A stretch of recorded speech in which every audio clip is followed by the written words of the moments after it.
Chers membres d'Église et chers amis, bonjour. Je vous lis aujourd'hui les versets 9 à 11 du chapitre 1 de la lettre de Paul aux Philippiens.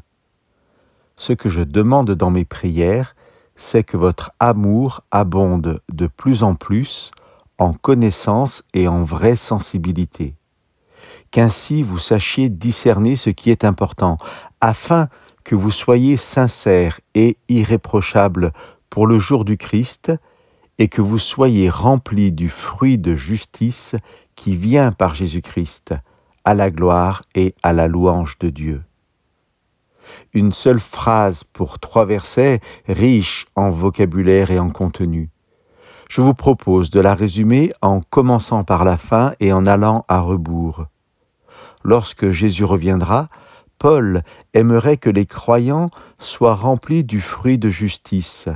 Pour cela, il leur faut savoir discerner ce qui est important, et pour ce discernement, la prière de Paul est que leur amour grandisse en connaissance et en vraie sensibilité.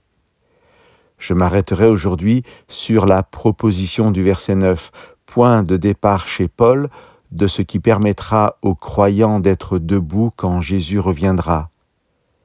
Une traduction mot à mot du grec de ce verset 9 donnerait cela.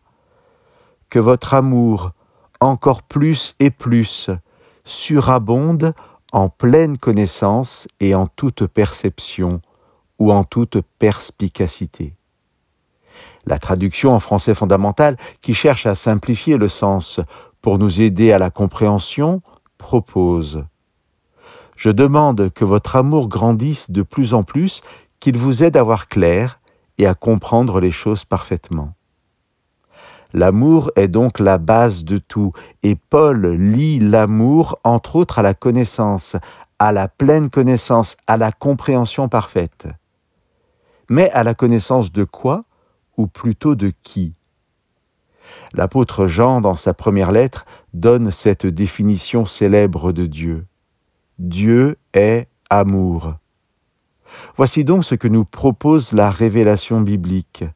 Plus je connais Dieu, plus je connais l'amour vrai, plus je suis capable d'aimer en vérité, à l'image de Dieu. Et ce que dit notre texte, c'est que cet amour seul nous remplira du fruit de la justice. Chers amis, ne rejetons pas Dieu parce que nous ne le comprenons pas ou parce que nous ne comprenons pas telle ou telle situation. Apprenons, au contraire, à le connaître pleinement, pour comprendre qu'il n'est qu'amour et qu'il ne veut que nous remplir de son amour.